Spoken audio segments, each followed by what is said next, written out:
All right, welcome everybody to the introductory press conference for defensive coordinator Steve Wilks. We're going to start today with an opening statement from Coach Drinkwitz. Then Coach will answer some questions, and then we'll turn it over to Coach Wilks, and we'll do the same thing, statement and some questions. So with that, we'll get started with Coach Drinkwitz. Go ahead, Coach. Yeah, thank you. Glad everybody could join us today. When this position became available, I felt like it was imperative that I found the right fit for Mizzou football, and also for myself and somebody that I could work hand in hand together. I outlined a set of criteria that I thought would play off of my strengths, but also help me in my weaknesses, to really support Mizzou football and get us to where we want to go, which is to win the SEC East. The very first thing that I was looking for was a man of character, somebody who represented the values that our program has on a daily basis, somebody who could support the vision for our program, understand what it means to be a Mizzou Tiger and what our goals are on a daily basis, a great teacher and communicator, somebody who could be a leader of the staff and a motivator of our players, and then somebody who had experience at the highest level that I could bounce ideas off of. If they were a former head coach, I thought that would be a really positive for me still as I'm learning to be a head coach. And so I kind of set these criteria up, fielded a lot of phone calls, but ultimately kept circling back to one person and really just targeted them for a while. And finally was able to get Coach Wilks to join us. Steve Wilks embodies all of these characteristics that I've been looking for. Somebody who is a man of great character.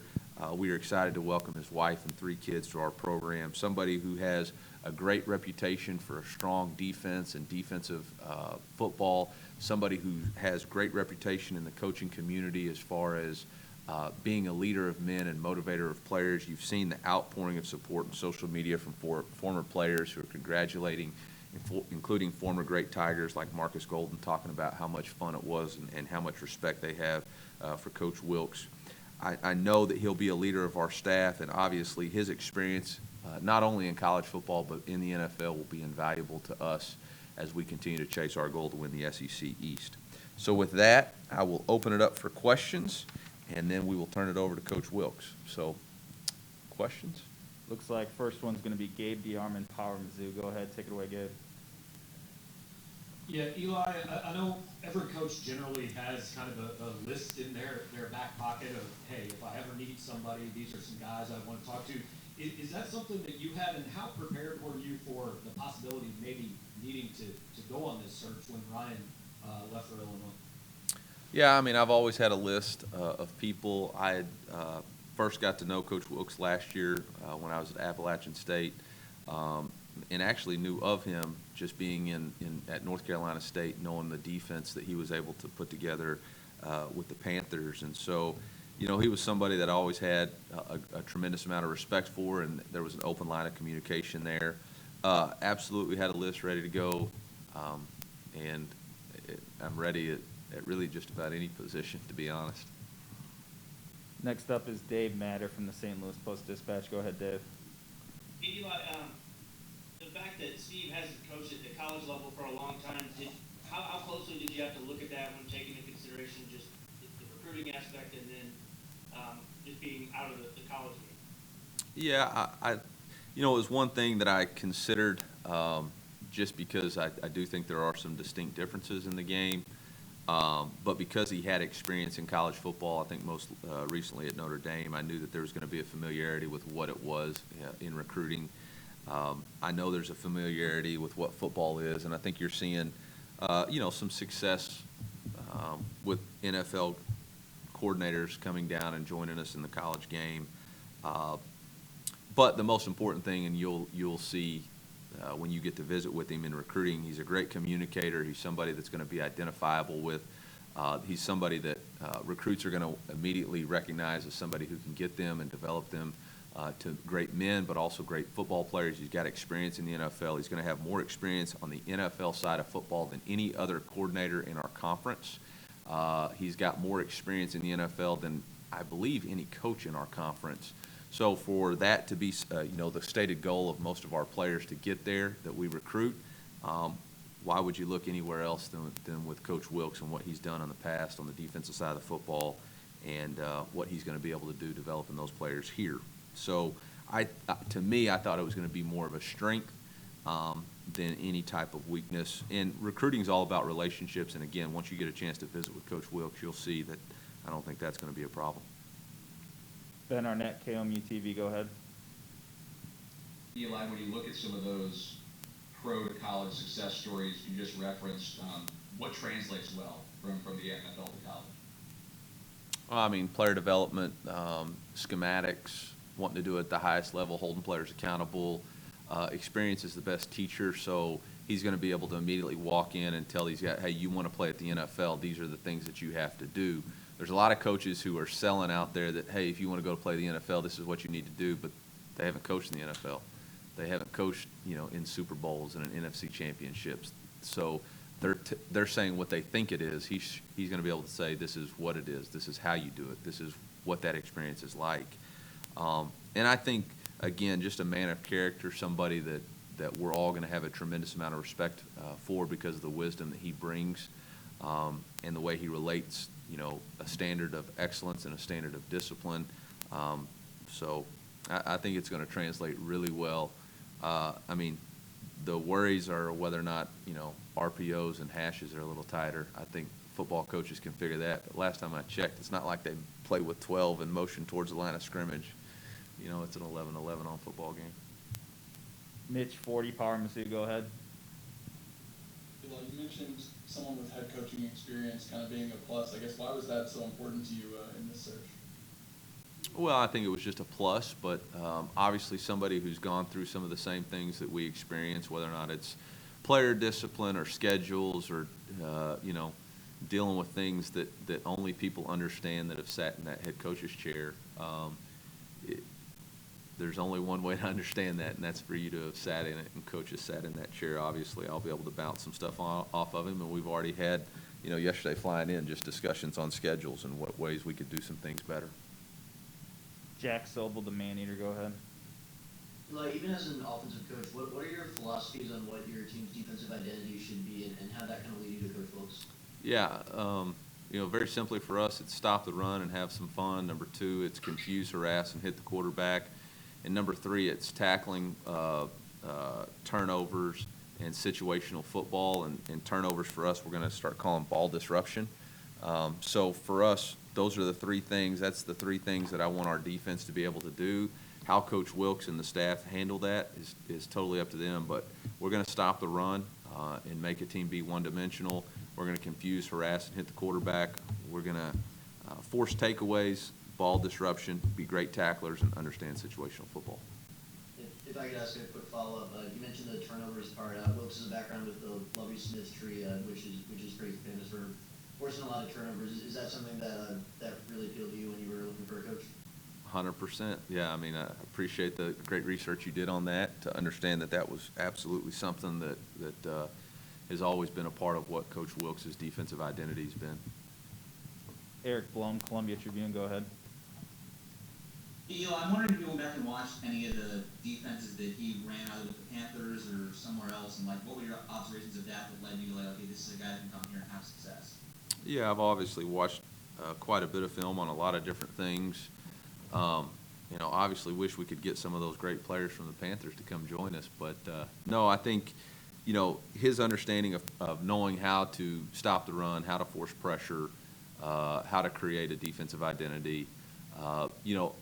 All great coaches take what they have and make it to what they want, so he's obviously going to be able to transition, what he's got player-wise to make it fit the schemes, but he understands who his DNA is. Kyle Pinnell, the man-eater. Yeah, hey, Eli, it wasn't that long ago that Coach Wilks talked about maybe taking a year off to kind of reassess and going into the hiring process. What were those early conversations like, and how did you go about convincing him that now is the right time to go right back into coaching at the college level? I think we're all looking for the right opportunities. For us, core value number 4 is enjoy the journey. Football is it's not really a destination-oriented business. It's really about being on the journey with people that you really care about and being aligned. Alignment is, to me, the greatest indicator of success. Can we all be aligned in our core values and our goals? And so just really tried to share with him what our vision for Mizzou football is and what our goals are on a daily basis and how we go about accomplishing those goals. And I think those resonated with both of us on what we think is important. And, ultimately, Coach had a lot of opportunities, a lot of different places that he could have ended up being. But I think the opportunity to be at Mizzou, to get into the best college, get into the best conference in college football, and to establish himself here as a great defensive coordinator, I think is just going to open up a lot of doors for him in the future. Colin O'Brien, Jeff City News. Eli, it's the nature of the business, but for players that maybe were recruited or committed to coaches that aren't here anymore, how did you go about, talking those guys through this process, and then how much information did you share with the current defensive players as you were going about making this decision? Well, I think first and foremost that every player that's committed here commits to the head coach and to the university. They don't commit to a position coach or area recruiter.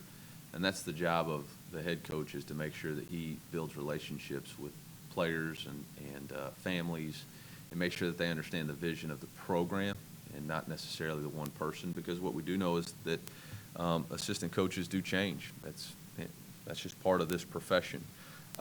So I haven't had any issues so far and don't anticipate any. I think everybody was just excited to see what the new direction is going to be. One of the things that I talked to our guys about are the same things that I talked to you about, and this is what I was looking for within hiring the new defensive coordinator. And then I made a promise to them that they would be the first to know as best I could, and was able to fulfill that promise on both the defensive coordinator hire and the defensive line hire. Before it was able to get out on social media or all that stuff, we were able to get that information to our players. And so that's been important to me, is to try to make sure they know first. Andrew Kaufman, KMIZ. Hey, Coach, just what kind of statement do you think this makes to get a former NFL head coach to come to Columbia as your defensive coordinator, kind of showcasing your recruiting ability, not just with players, but also with coaches? I really don't think it has anything to do with me. I think it has to do with what everybody's buying into as far as what Mizzou and the opportunity that we have here to form an identity. Again, the same things that attracted me to Mizzou are the same things that I believe attracted not only Coach Wilks, but our new defensive line coach. It's a great opportunity to compete in a league that is open, that is an open door, that has an open gap for us to establish ourselves. And it's a challenge every single day to compete against the best without any layups, without any gimmies. And so I think that's really more what it is than necessarily me recruiting. Gabe DeArmond, Power Mizzou. Eli, I know you love follow-ups, so to avoid that, I'm just going to ask two questions at one time. Fair enough. First off, I'm sure you won't share names, although if you want to, that's great. But can you give us an idea of kind of how much interest, how many interviews you did for this, and also just kind of let us know what went into the situation with Brick and the decision to go a different direction there? Yeah, lots of interest. Blew me away, honestly, how much interest and phone calls and coordinators were wanting this opportunity. Did my due diligence and interviewed, several people, a lot of which aren't known, and that's, on purpose. But ultimately, really only had one recruiting trip, and that was to go land Coach Wilks. And that was my, really my singular focus when I went and left here to go interview people, was to go convince Coach Wilks to join the Tigers. As far as the defensive line position, just felt like it was an opportunity for us to go in to have a fresh start, respect Coach Haley and the job that he's done here for the previous 4 years, and wish him nothing but the best. But it was an opportunity for us to start new and go in a different direction, and felt like I needed to do that. And so, with that, we're in the process of hiring Jethro Franklin, a guy who has a tremendous amount of history, both in the NFL and college, just a tremendous amount of energy and character, a guy who knows technique and details, and somebody who I think can really help us grow in the defensive line room and recruiting. So we will be working on finalizing that hire within the next day. And final question for Coach Drinkwitz comes from Dave Matter, St. Louis Post-Dispatch. Go ahead, Dave. Eli, how much did you kind of lean on Coach Harbison for talking when you hire Steve just because of their association working together? None. We don't trust Cheese with high-level decisions like that. No, I'm just kidding. Obviously, Cheese had a relationship with Coach Harbison, but for the sake of trying to keep everything really tight to the vest, tried to limit, everybody's knowledge of what was going on. Coach Smith and Coach Wilks are also fraternity brothers, so, tried to limit that exposure too as best I can. But we're all really excited to have Coach Wilks join us, but no, I didn't. I made my own evaluations. I didn't ask Coach Cheese for any. Right, Coach Wilks? So, hey, with that, I'm going to introduce Coach Wilks. We'll bring him up to the podium. Thanks, guys, and great to see all y'all on Zoom again. So, all right, Coach Wilks, good luck. Thank you, sir. They're a crazy bunch. They'll try to sneak in 2 questions.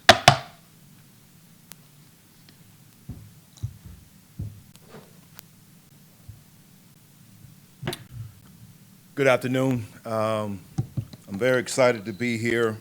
As you guys just talked to Coach, I took a year off, and the biggest thing that I wanted to do taking a year off is really to assess my career, to recharge, refocus, and really align myself with a program or organization that I felt that had great core values, things that I was looking for, a little bit of longevity, culture that I felt like was going in the right direction. And as Coach just mentioned, I had several opportunities, and our relationship started last year, and it grew over the years when he was at Appalachian State over that year. And I received a text at the end of the season, and it came from Coach Drink. And he asked me, he said, do you want to really have an impact and come back to college and really focus on these young men? And I reached back out to him, and I told him, I said, Coach, you know what? I've been thinking about college as well as the NFL, and I've been talking to my family, my wife particularly, about this, and I'm definitely open for conversations, and that's how we started. And I'm excited to be here, guys. I really am. I think this is a part of my journey where I'm supposed to be right now. I'm looking forward to the challenge each and every day is coming in here. Someone mentioned earlier about not being in college since '05. And the biggest thing to me, football is football. I've always felt like, it's all about making relationships when you start talking about recruiting. And Coach alluded to that. And, to me, that's where it starts. And I have no problem with recruiting. I love the challenge. I love to be able to compete, to go in these high schools and go into these homes and really try to get the best players in the country to come to Mizzou. So I know you guys got tons of questions, so I'm going to open it up for that at this particular time. Go ahead, get your hands raised in the queue, and we'll get started. Looks like first one's going to be Gabe DeArmond, Power Mizzou. Take it away, Gabe. Yeah, Steve, what are the big differences in coaching college kids and coaching NFL players? And I guess ultimately, why did you make the decision that you wanted to come back to this level as opposed to pursue what I assume would have been, some of those opportunities would have been staying in the NFL? Well, let me say this first. I never allowed what I do to identify who I am as a person, meaning I didn't really need the NFL shield to say, okay, I'm coaching in the league. As I stated before, I wanted a great situation.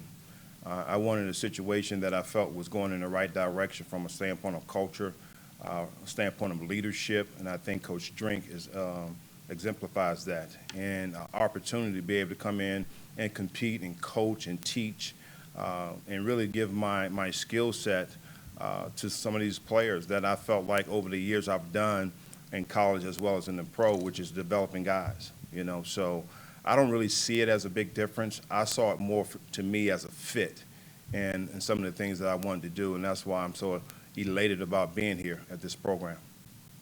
Eric Blum, Columbia Tribune, go ahead.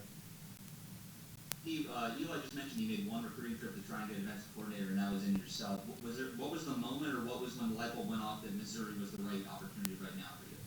Well, let me say this. I hope Coach Drink is as good in the home as he is with me for his closing, because he was I tried to keep them off for a while because, again, I was looking at some other things. But the more and more I prayed about it, more my wife and I had discussions about it.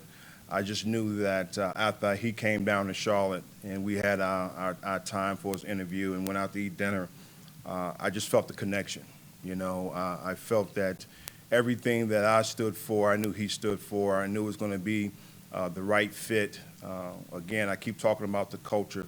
And what I've learned, particularly in my time in 18 at the Arizona Cardinals, it's harder to install a culture than it is to install a defense. And you have to have the right chemistry. You got to have the right people, coaches and players.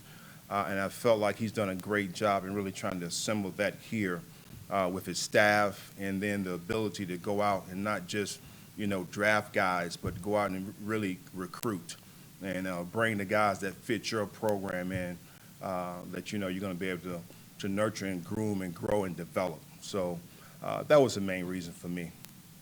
Mitch, 40 Power Mizzou. You mentioned before looking for something that maybe had some longevity, and you touched on that word earlier in this press conference. I guess, why was that so important to you, and why do you feel like you found that at Missouri? Well, when you look at the last couple of years, you're going back to Arizona, one and done. You feel like you had a great situation in Cleveland, a lot of talent there, and all of a sudden, again, one and done. So I didn't really want to put my family in that situation again, so I decided to take a year off and really assess things. And when I talk about longevity, you look at Coach Strinks just got here last year. He's going into his second year. And when you look at what he's put in place and the direction in which this program is going, I just felt in line with what he was doing, his vision and the expectations. So, again, I'm excited to be here, and I'm looking forward to getting to work. Dave Matter, St. Louis Post-Dispatch. Hey, Steve, welcome to Columbia. How did you mostly spend 2020 when you weren't coaching? A lot of film study, visiting with other coaches as much as you could, or how did you spend that time? I had intentions of really, going out and visiting coaches, college and pro. When COVID hit, of course, all of that got locked down. So I had access to the NFL film as well as the college film. And a good buddy of mine, excuse me, Alonzo Escalante, he and I worked every day, Monday through Friday from 9 to 3. And we just took on different projects, just learning different things that the offense was doing for us, a trend, looking at a little bit of the NFL, the college scheme that has really infiltrated the NFL. So, now I'm here. So a lot of the RPO stuff, so it was great. And, third down, red zone studies. So we really got better. I got better this offseason and really trying to look at my scheme and how I want to really simplify things. I really came to the conclusion that, you really need to minimize the volume and maximize the execution. And, trying to put things in perspective to where when I say simplify, when you use that term, a lot of people think you mean easy. That's not saying that the scheme is easy, but you want to be able to allow your guys to be able to play fast. And particularly at this level where you got up-tempo, no huddle stuff. I don't want my guys thinking. I want them to be able to process things, break the huddle quickly, line up and play fast so they can, play to their attributes. Jack Sobel from the Man-Eater, go ahead. Wilks, I don't know how much film you watched so far since you've got the job, but which of the current players do you see kind of being impact guys in your scheme so far? Well, I haven't really indulged a lot into it. Just really when I started watching tape, I really was mostly looking at the actual scheme itself and trying to figure out, what I wanted to implement. As the staff gets together, we're going to start, evaluating, who's here within the roster now, also the recruits that we're looking at and trying to see how they fit within our system. I think, the one assessment that I did come away with, I felt like we had some talent on the defensive side of the ball. I felt like, we can trend in the right direction for us moving forward, just trying to fill some pieces. Everything we do starts up front. That's what I believe in this system. And when you look at a guy like Jeff Coat, we're definitely going to be able to, build around him. So, we're going to be aggressive. Linebackers playing downhill, DBs breaking on the ball. I heard someone earlier mention, you know, my background with Lovie Smith and everywhere I've been, you know, it's been about taking the ball away, you know, and the ball disruption that Drink just talked about. So our mindset is going to be fundamentally sound, you know, running to the football, being physical. I have a certain thing when he's talking about DNA, you know, and what I look for in players, and that's number one is the physicality and effort. You know, when they turn that film on in SEC, you know, we want to make sure that we're known as the most physical football team throughout, and we play with extreme effort, you know. Number two is playing smart. It's hard to win on Saturday. It's hard to win on Sundays. You know, and one thing you can't do, you can't beat yourself. Coach Drink talked about situational football. So we want to make sure that we're smart and understand the game and we're not beating ourselves. And lastly, finish. And that finish is not just trying to finish in the game, but also finish in the classroom, finish in the weight room, finish in the training room. So that's going to be our mindset and our DNA as we move forward. Ben Arnett, KOMU. Steve, Eli mentioned that hiring somebody with previous head coaching experience for this position was attractive to him as somebody to kind of be a sounding board and help him get better. How do you think that you can use your previous head coaching experience to, you know, not only help players but help the coaching staff? I think exactly what you just said. You know, it's experience. So, you know, I lived in those shoes. I walked in those shoes. I understand situations that come up that doesn't have anything to do with football. You know, it's all about trying to put out fires and how you deal with things accordingly. So I can definitely, you know, reflect and refer back to those things when the conversations come up. As he alluded to and talked about, you know, coming back yesterday from Charlotte, you know, we had a in-depth conversation about scheduling and how we can really get better in the structure of practice and the things we want to try to implement there. So, you know, it's just bouncing ideas off one another. Soichi Terada, Kansas City Star. Hey Steve, just wondering, with Eli being one of the youngest coaches in the nation, did you kind of feel that energy from him when he was making the style, and just, you know, what you see kind of long term with him here this season? I do. Again, it's just like, you know, he's definitely, I would say, a great recruiter, you know, and, you know, the demand and the phone calls and the text messages that he was, you know, giving me and putting out to me. And every time we talked, I just continued to just believe in everything that he was saying. And his values align with mine. And I always said this, and this is one of the things I learned back from Tyrone Willingham, and I see it also within Drink. The speed of the pack is determined by the speed of the leader. And he's doing a tremendous job in the things that he's doing. And I feel, again, right in line because those are my core values. And I've always said, you know, I take identity of my position group, I take identity of the defense, and I take responsibility for that. And those are the things I want to make sure I surround myself with, those kind of people. Colin O'Brien, Jefferson City News Studio. Hey, Coach Wilks, you know, welcome to Columbia. Are you committed yet to a scheme or a set of fronts or anything like that yet, or is that kind of coming as you do player evaluation? Well, it's going to be, you know, what I've done in the past, you know, base 4-3. And really, when you look at this college game, it's really, you know, 4-2-5 because they spread you out all the time. So you got to get that extra DB on the field. There's times based off who we're playing, you know, it could be, you know, University of Georgia where they may go more 12 personnel. We may adjust a little bit, you know, but we can get in and out of an even front to an odd front based off who we're playing. And most importantly, as you just alluded to, just evaluating our talent, you know, and just trying to put those guys in position to be successful. That's going to be the key thing as coaches. And Coach Drink talked about it. Our staff, and this is what I believe in. I've always prided myself in this, and this is what I try to surround myself with, is great communicators. That's what coaching to me is all about. You know, guys that are great communicators. And what I mean by that is not how eloquent you may speak or the big words that you use, but it's your ability to be able to relate to different players and how you can get the best out of them. And that correlates with your teaching. You know, I don't think we get a lot of credit from the mere fact of, you know, we're like professors. You know, we teach. And I think that's the most important thing. And your curriculum may be different, you know, based off your student. And I think as a communicator, you got to find different ways to get there. And lastly, it's just developing players. And I've created a reputation throughout the years, college and pro, taking, a 5th, 6th, 7th round free agent guy, and developing that guy and really getting him financially secure with him and his family. So I see the same thing here in college. We may not always get the 5-star players, all right, but that's the thing about it is we're going to shoot for them. But if we get a 4-star, we're going to make them a 5. We get a 3, we're going to make them a 5. And that's our job as coaches. Andrew Kaufman, KMIZ. Kind of going off of that, one of those, lower ranked guys ended up being like a 5-star. One of your former players, Marcus Golden.